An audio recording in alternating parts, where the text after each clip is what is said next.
Okay guys, it's April 14, 2023, Friday afternoon. We are going to go take a look at a Mazda RX-7 convertible, Series 5. So we'll see how it goes. Hopefully it's in good condition. It seems like it is. We did a Carfax, right Miles? Yeah. And everything looks good. I think it's a 3-owner, Miles? I think so, yeah, 3 or 4. Dealership maintained, and the guy seems like he's legit. So we're gonna take a look at Williamsport, PA. It's about another hour and a half we have to go. So it's an automatic, and this one is for my daughter. So I don't know what about it with these kids having their first cars as convertibles, but this one's a little bit more up my alley, since it's not a Beamer. So yeah, hopefully it's a good car, and I will be driving home with it today if it checks out. So wish us luck. Okay, so it's the following day. I decided not to pick up the car because of some reasons that I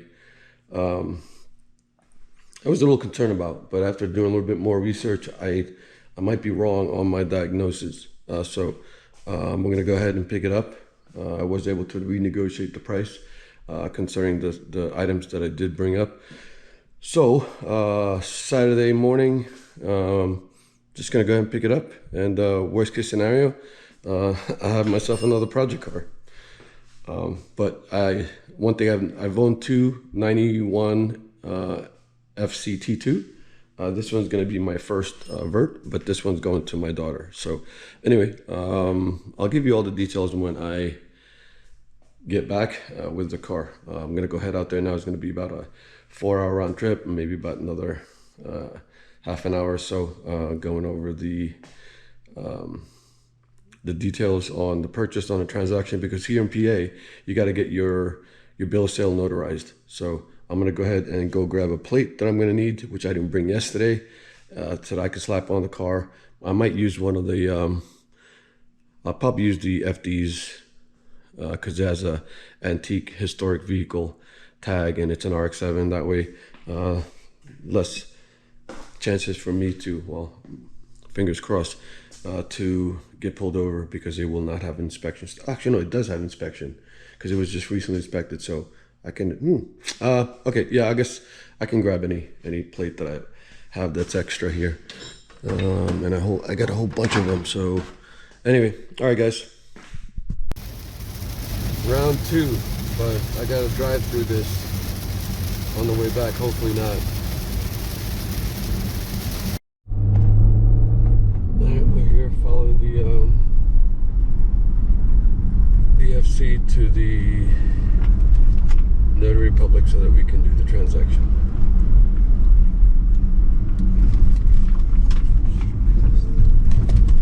I don't know, I didn't realize, I didn't know where it was going. Well, at least we know that the taillights are working, turn signals are working.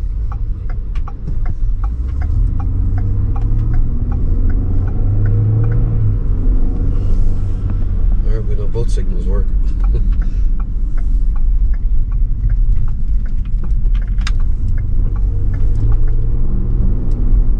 so cute. You like it, Angelica? Yeah. I feel like it matches what, kind of wanted.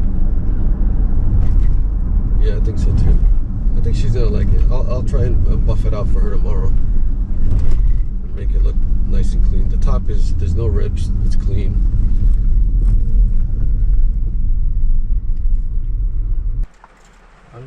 That's the Notary Express.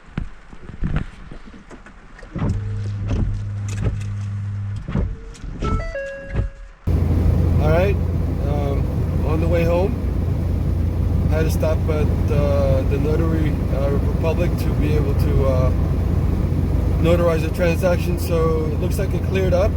We did hit some rain on the beginning part of this drive home, but looks like it's clear skies ahead. Miles is following me on the EcoBoost. So far, she's doing well. Just a little floaty, I should say. Definitely bushings needs to be done on this car. Needs suspension. I'll go over it a little bit more in detail when I get this car a little bit cleaned up and get it registered and all that. So just figured I'd just capture this drive home.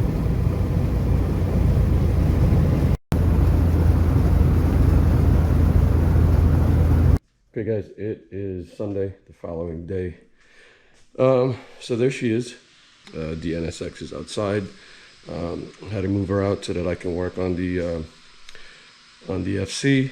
So just kind of give you a little quick rundown. She doesn't have, I mean, she really has rust aside from what you see here, which I am going to cover with anti-rust agent. So hopefully that doesn't spread. The tires are really good. It looks like it's just been recently changed. The paint is, I think it might have been repainted once before. But I am just kind of, I've already done the fender and a little bit of the door just to kind of do a quick buff and wax. Just so that for the summer she'll hold up as far as being clean. Let's see what else. She is of course a NA car. Battery died this morning. I couldn't start her up, so she's gonna need a new battery. The good thing about this car is that the AC works. Let's see what else. Not much other than what you can find, you know, if you Google Series 5 FC Mazda RX-7 convertible. So, because she's 100% stock. The AC works. The speakers in the interior on the headrest do work. Let me just so there is a rip on the seat. The seat headrest speakers do work. This grill needs to be replaced. I need to replace those speakers. Everything pretty much works. It's got 81,000, nearing 82,000 miles on her. I do have to, this is somewhat loose, so I gotta remove the door card and see if I can tighten it up, maybe just a loose bolt. And the window does have a hard time going up and down, so I need to troubleshoot that as well while I got the door card out. The convertible works, the power for it works. The radio, I mean, still stock radio. The only thing that is needing in this car is just basically cleaning. If you notice that the dash is there's no cracks aside from some of these fins that's kind of broken. That's typical because of the heat.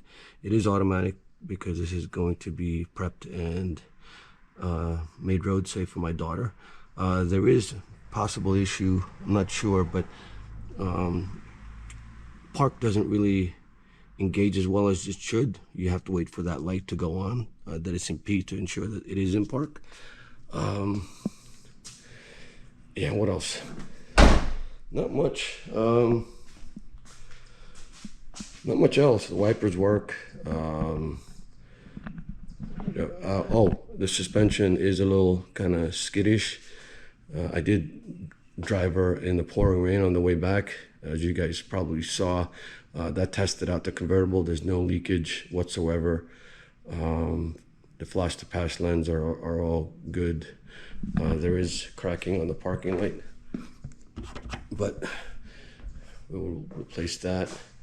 Just clean the engine bay up a little bit and tidy it up so that maybe she'll last a little longer. NAs are pretty much almost bulletproof because they seem to last longer than the turbocharged cars. So just got to get the alternator done, starter, battery, belts, just the typical maintenance stuff.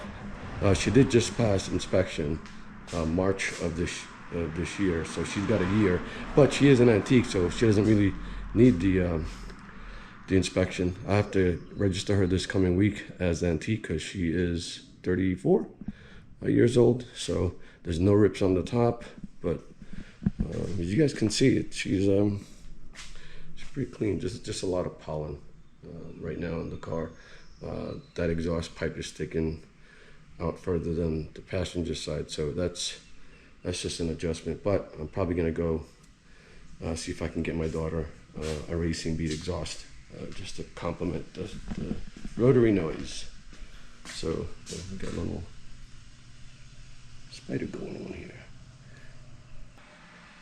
So I had to pause a little bit because the weed whacker was going pretty strong nearby.